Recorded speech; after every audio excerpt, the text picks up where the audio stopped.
성부와 성자와 성령의 이름으로 말씀드립니다. 한 주간 동안 안녕하셨는지요? 올 겨울은 예년에 비해 온난한 편이지만 그래도 지난 주간은 꽤 쌀쌀했던 것 같습니다. 아무쪼록 여러분 모두 건강 잘 챙기시기를 빌어봅니다. 오늘은 주님의 세례 축일로서 대림절로부터 시작하여 성탄 대축일, 거룩한 이름 예수 축일, 공연 대축일 등 넓은 의미에서의 성탄 절기가 마무리되고 연중 주일이 시작되는 기점이라고 할 수 있습니다. 1월 1일 거룩한 이름 예수 축일은 인간 세상에 오신 하나님께서 이름을 갖게 됨을 기념하는 날이었습니다. 평생 불리게 될 이름을 갖는다는 것, 그것도 자기 의지와 상관없이 부모나 타인에 의해 이름을 갖는다는 것은 우리 삶에서 중요한 사건 중에 하나일 것입니다. 예수님의 경우도 마찬가지였습니다. 인간으로 태어나셔서 인간으로 살아가셔야 했기에 그분에게도 이름이 필요했습니다. 그러나 특이한 점은 예수님의 부모인 마리아나 요셉이 그 이름을 지어준 것이 아니라 천사가 지어준 이름이라는 것입니다. 우리는 마테오 복음을 통해 구세주의 이름이 임마누엘이라는 사실을 알고 있습니다. 그러나 누가 복음에서는 그 구세주의 이름을 예수로 부르라고 합니다. 그렇다면 이 임마누엘과 예수라는 이름은 어떤 관계가 있을까요? 임마누엘의 뜻은 하나님이 우리와 함께 계시다는 히브리어이고 예수는 야훼는 구원이시다 라는 히브리어 요수아 여호수아에서 유래됐다고 합니다. 이것이 그리스어 라틴어로 기록되면서 예수라고 변형되었습니다. 그래서 예수는 야훼는 구원이시다, 하느님은 구원자이시다 라는 뜻을 갖고 있습니다. 즉 임마누엘은 히브리어이고 예수는 그리스어로서 둘 다 유사한 뜻을 지니고 있음을 알 수 있습니다. 그런데 이 예수라는 이름은 당시 철수나 영희처럼 아주 흔한 이름이었습니다. 당시에 신실한 부모라면 자식의 이름을 하나님은 구원자이시다라고 짓고 싶은 사람들이 많았을 것이기 때문입니다.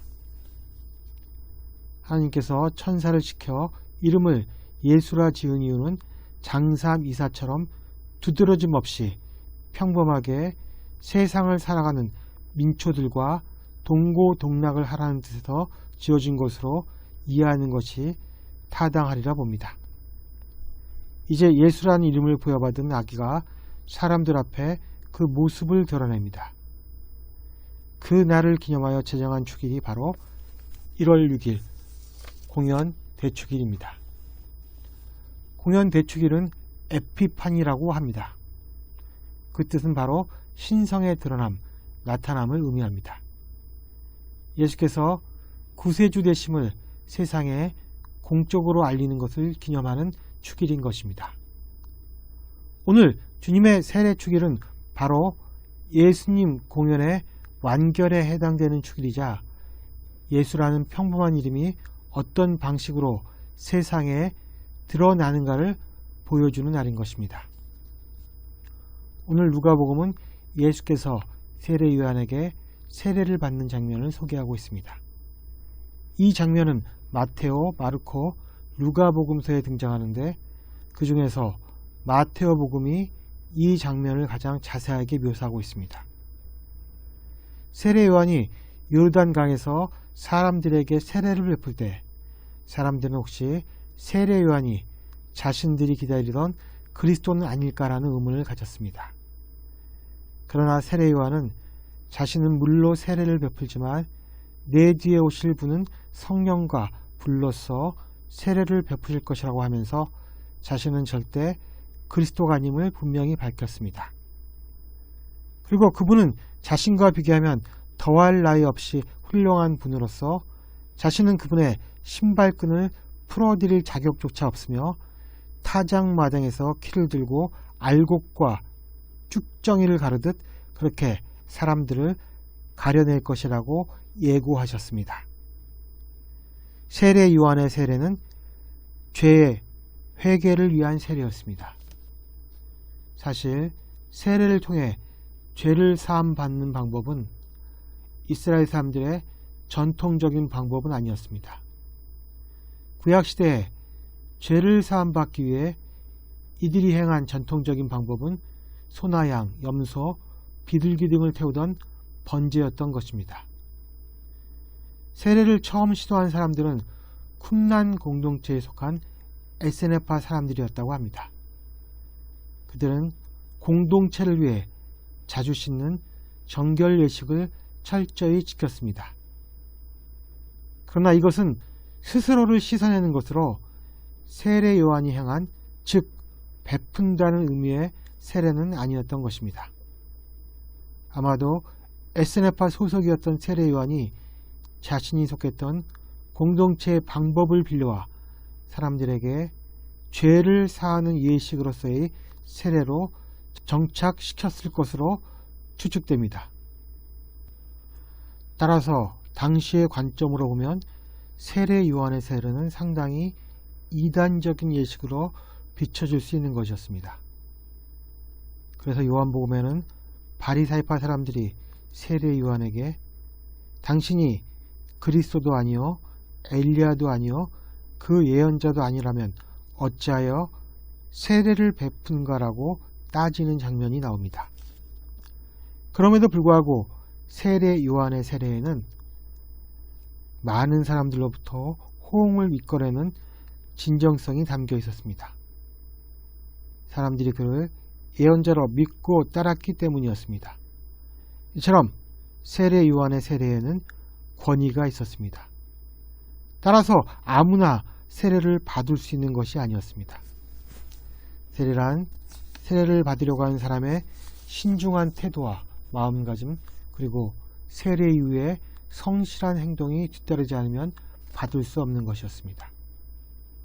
세례를 받기 위해서는 자신의 직업을 밝혀야 했는데 그 이유는 만약 세례를 받으려는 사람이 이방 종교를 위해 우상을 조각하거나 그리는 사람이었다면 그 직업을 포기한다고 서약했기 때문입니다. 복음에 등장하는 세리, 창녀, 군인들도 세례를 받은 후에 금지되는 행위들이 존재했습니다. 그러나 세례 요한은 자신에게 세례를 받기 위해 다가오는 예수께 다음과 같이 말합니다. 제가 선생님께 세례를 받아야 할 터인데 어떻게 선생님께서 제게 오십니까? 세례 요한은 죄가 없으신 예수님은 자신이 세례를 베풀 대상이 아님을 알고 있었던 것입니다. 예수님은 세례를 베풀기를 주하는 세례 요한에게 다음과 같이 말씀하십니다. 지금은 내가 하자는 대로 하여라. 우리가 이렇게 해야 하나님께서 원하시는 모든 일이 이루어진다. 예수님의 이 말씀에는 두 가지 의미가 포함되어 있습니다.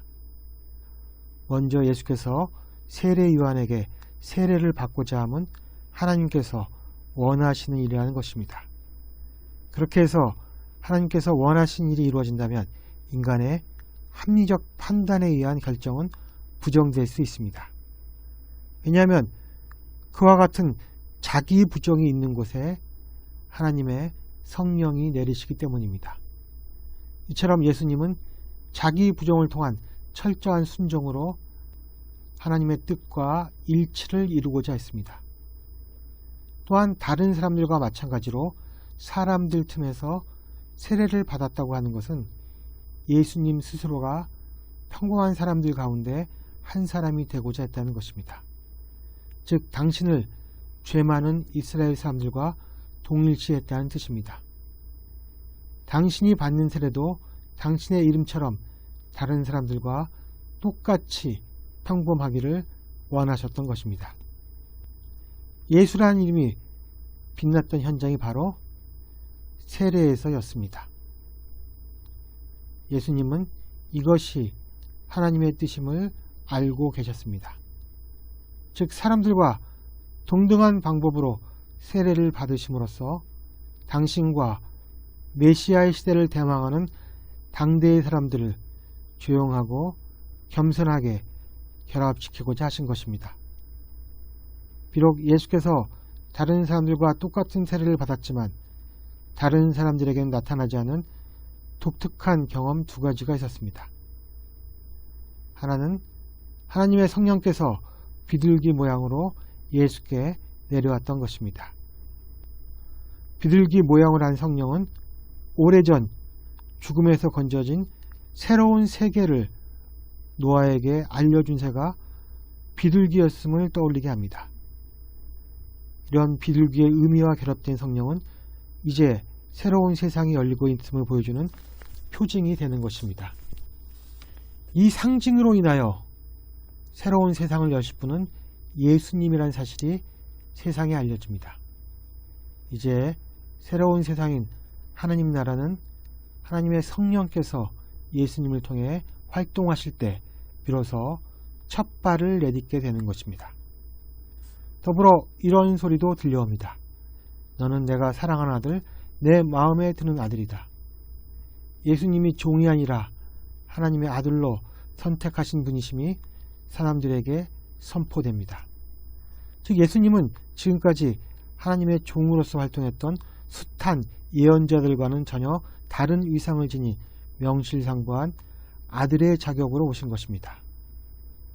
이는 하나님으로부터 직접 얻은 지위로서 나중에 하나님께 돌아가 그분의 오른편에 앉게 될 분임을 함축하는 것이었습니다. 예수님 시대의 세례는 지금 우리가 행하는 방법과 많이 달랐습니다. 세례의 원어는 밥티조라고 합니다. 이 말의 의미는 물에 완전히 침수시키다, 소멸시키다 라는 뜻을 지니고 있습니다. 세례 요한이 요르단강에서 세례를 베푼 것은 사람들을 물에 담그기 위해서였습니다. 물에 담금으로써 과거의 나를 소멸시킨다는 의미가 담겨 있는 것입니다. 성령 세례는 나 자신을 성령에 담금으로써 과거의 나를 소멸시키고 새로운 존재로 거듭남을 의미합니다. 물로 인한 세례는 자칫 하나의 상징으로 남을 수 있지만 성령에 의한 세례는 우리를 내면으로부터 변화시키는 실제의 사건이 됩니다. 세례 요한은 예수께서 이 세상에서 행하실 일을 다음과 같이 말하였습니다. 그분은 손에 키를 들고 타작마당의 곡식을 깨끗이 가려 알곳은 모아 곡관에 들이고 쭉정이는 불에 태울 것이다. 불이 상징하는 바는 많지만 오늘 세례 요한이 말하는 불세례는 쭉정이를 태워버리는 심판의 불을 의미합니다. 성령 세례를 받아 알곡이 될 것인가 아니면 쭉정이가 되어 불세례를 받게 될 것인가. 이러한 선택이 우리 앞에 놓여 있음을 묵상하는 한 주간이 되기를 주님의 이름으로 기원합니다.